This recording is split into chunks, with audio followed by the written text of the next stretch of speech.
Do women often find attractive men cute and romantic when an ugly one doing the exact same thing is creepy? Honestly, yes. It's probably rude, but yes. So then isn't it entirely subjective? Yes. So then if so, why should a guy even bother trying to be romantic unless the woman already shows interest? You never know if a woman is... I'm sorry, but I simply cannot stay quiet any longer. Women, you have got to stop dating ugly men. You've got to stop. You are setting feminism back years.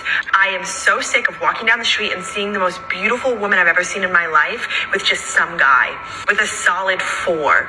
Like, I understand that you value charity work. Sis, go to a soup kitchen. Enough is enough. You give an ugly guy a chance, he thinks he rules the world. I swear to God. Because they got a hot girl, they can be horrible. Like, you're still ugly, though. You're not ugly, you're just poor, out of shape, and a coward. Oh, say less! When most people describe attraction, they usually allude to 3 specific categories: objective attraction, subjective attraction, and social attraction. But where did these standards come from? How do you quantify them? And more importantly, how do you change them to your advantage? Well, when it comes to objective attraction, that was not something that was invented by man. It was simply a will of nature that we learned how to quantify and measure in the 1980s. Now, some people will tell you that beauty comes in many different forms. Now, although this is somewhat true, these many forms tend to come in the form of passing fashions and body style trends. This actually just happened recently when Kim Kardashian downgraded her BBL. And she went from an overly curvy look to a slender look. And you can look this up because a lot of women were upset when this happened, simply because she sets the fashion and beauty standards for the average American Western world woman. But real objective attraction is hard because you have to be born with it, or at least born capable of it. Now, for women, these are the only types of attraction that they're really capable of mastering, simply because men don't really care about much else outside of that, besides you not being annoying or extremely inappropriate. But for men, there is a third parameter, that is social attraction. This type of attraction is simply your ability to occupy, control, and even expand a respectable amount of social territory in your own field of expertise. Some examples of this can be having social media influence, being the guy that people come to for answers that they know or think only you can solve, being the person people come to when they need advice for no other reason besides the fact that they respect your word. And the more obvious one, simply being respected professionally in any given field. But how do you actively change or raise these categories in your benefit?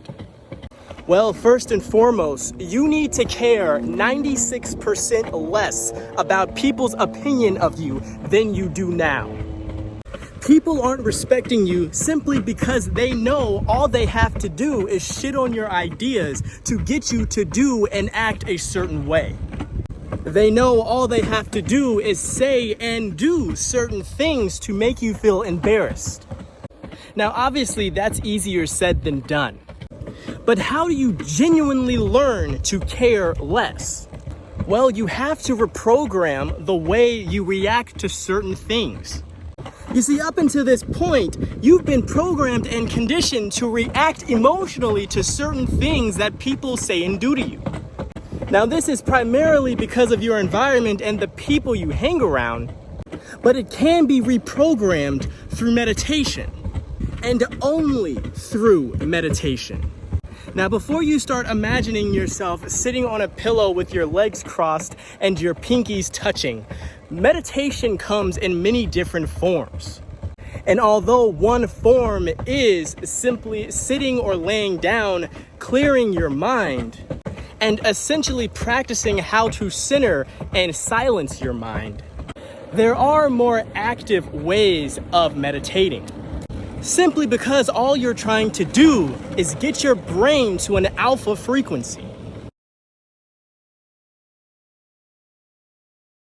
Some examples of your brain being in this frequency are when you are meditating, centering your mind, reading, and yes, working out.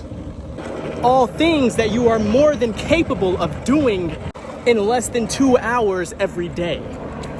1 hour at the gym, 30 minutes reading a book that gives you actual practical knowledge, and 10 to 15 of meditation in the morning or in the afternoon. Organize your life and stick to a schedule even on your days off. Write down goals that you want to achieve. Figure out how you're going to achieve them. Then set up smaller goals so that you can progressively make progress towards them. And these don't have to be purely financial. They can be social goals or fitness goals. Have a skincare regimen.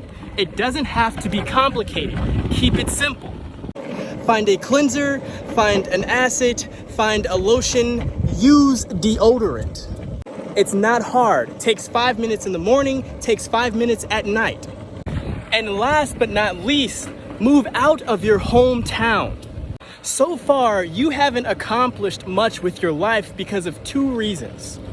One of those reasons being that your family and or your friends bail you out of everything. And because they have become somewhat of a safety net for you, you don't actually try to do new things. Or when you do them, you don't commit like you should. The other reason being, you let your family members and your friends talk you out of your ideas. You keep letting them convince you that you're wrong, when the only person that should be able to do that is you. Your social proof or social attraction is one of the most valuable resources that a man can have, simply because it's one of the more reliable ones, as long as you commit to it. And to let some random girl with 25 bodies and 4 baby daddies take it away from you is a mistake. Women, family, and friends come and go, but you have to live with yourself every second of every day for the entirety of your life, which means you need to respect you more than they are going to. So stop wasting your own time, shafting your own ideas, and I'll see you in the next one.